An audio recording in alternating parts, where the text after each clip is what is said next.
us. This isn't simply what the police do, how they do community policing, which is a critical part of it.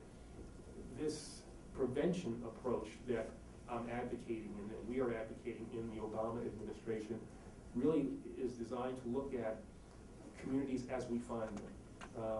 What are the problems in this particular community, this particular neighborhood, and where you see, as I said, social dysfunction in these large numbers, you almost always find, riding along with it, these crime-related issues. And so it means we not only have to deal with the enforcement side, we have to deal with those particular social issues that we find. And so for prevention, for me, it involves HHS, Labor, Department of Education, and their state and local counterparts as well.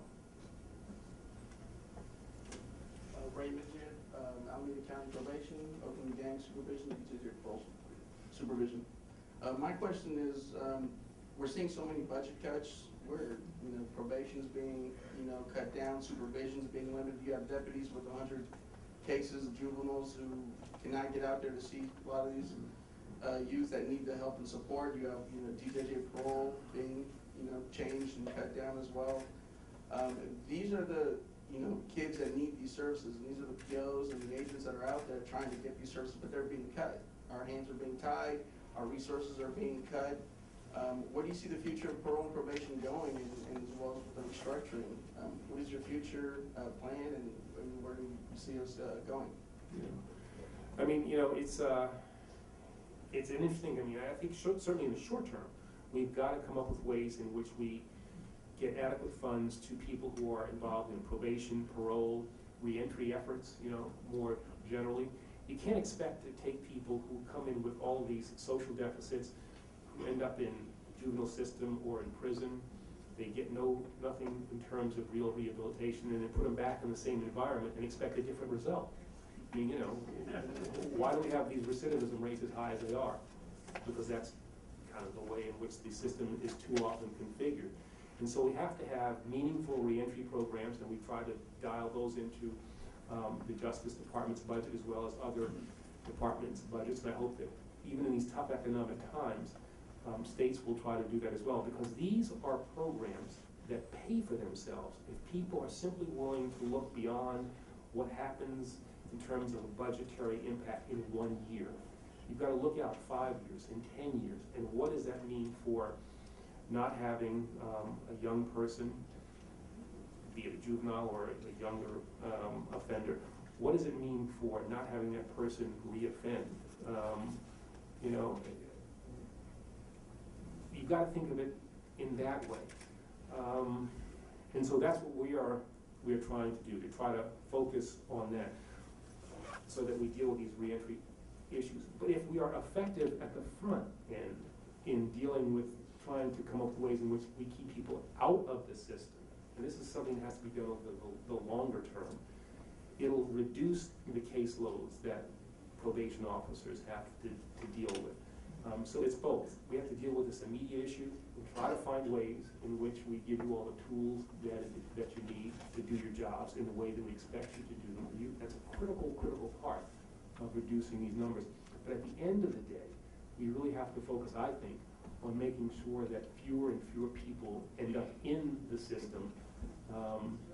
And so, we reduce the numbers of people who do the great job that you do to a much smaller number, and we'll have you doing other things. Not that you don't do a great job now, but we'll find something else for you to do, so that we keep those numbers going.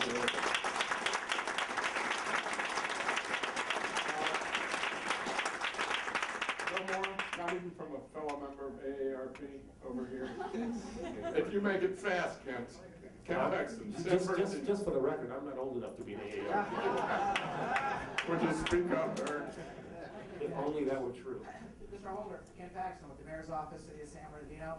A concrete recommendation regarding the blended funding issue.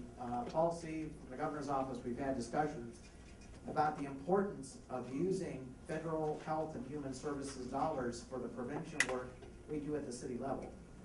If it were possible for the state of California to apply for a federal waiver to identify specific funding streams, federal funding streams from Health and Human Services, that we could then, California could work with her cities on leveraging those funding streams for our gang prevention and intervention efforts in the cities. That's really what we need from the federal level. It's a state waiver to work, to have flexibility with those federal funds to do the work that we need to do in our cities.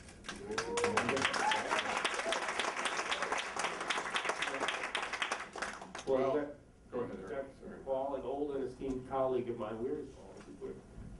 There he is. There he is. We were U.S. attorneys together, and he's a forceful advocate and a creative guy. And so we'll have to, talk about that. Again, I don't want to get too far into, what the regulations are and how you change those things, but there's an inescapable logic to what, you have said, and to the extent that maybe I can work with Paul, or with you, your representatives, to try to figure out ways in which we accomplish that. That's certainly something that I am open to. Now, I don't know, what this means in terms of facing the bureaucracy and the history of how things are done, but I can tell you that, Secretary Sebelius is a person who firmly believes in the things that we have talked about today, and the President is also a person who firmly believes in these approaches, and to the extent that we can change things so that we have a federal government that is more responsive, that is creative, that's willing to take chances. Not everything that we do is going to work. I understand that. We are prepared to accept failures in some of the good faith attempts that we make. But in doing that, we will, I think, come up with probably a greater number of things that are going to work. And we're willing to take those chances, to try some new approaches. And that includes coming up with different funding sources, trying to remove some of the restrictions, perhaps, on the way in which federal funds can be used. All with the sense that at the end of the day, in some measurable way, we want to have an ability to see what has worked. But that's what we are open to. I want to end by just saying thank you all so much for the great work that you all have done, the great work that you're doing, and I know the great work that you will continue to do. And please know that you have in Washington, D.C., great partners, not just me, not just in my department, but in other parts of the executive branch, and certainly within the Obama administration. We have a president who is consumed with a variety of issues. You see him on TV, all the time, dealing with. He's got a worse job than I do.